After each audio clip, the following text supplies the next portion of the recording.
Have you ever played Millennial Monopoly?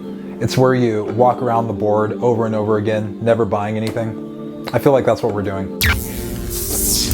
Renting is good, but only for the landlord. It really doesn't make financial sense to rent in California, and I think the numbers prove it. So I want to show you this example, and you tell me if renting makes sense. So let's use a $500,000 home example, a home that's worth $500,000. Let's say the monthly payment, your monthly rent payment is $2,500 a month.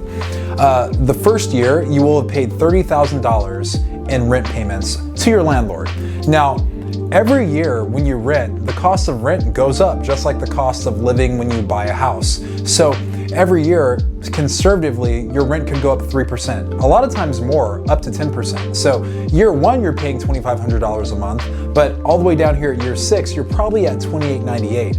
And year six, you're paying a total of $34,000 in that year of your landlord's mortgage. So every single payment that you make goes towards the mortgage, which goes towards the landlord's principal. You're helping pay down the balance of their loan. So this is why renting is good for the landlord.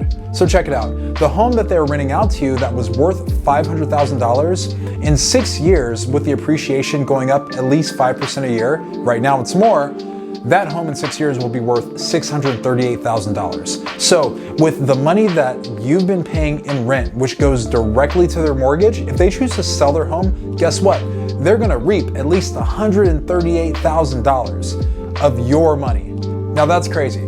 Now, you mean to tell me they haven't been paying their mortgage, someone else has been paying the mortgage, they decide to sell it after 5 years, and the least amount of money they're gonna get is $138,000, and that's not even counting the amount of balance that they've paid down. That also has to be factored in.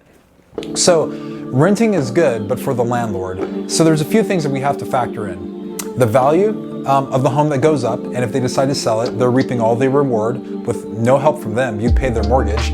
And also too, you paid in 6 years $194,000. $194,000 has went straight from your wallet to the landlord's mortgage.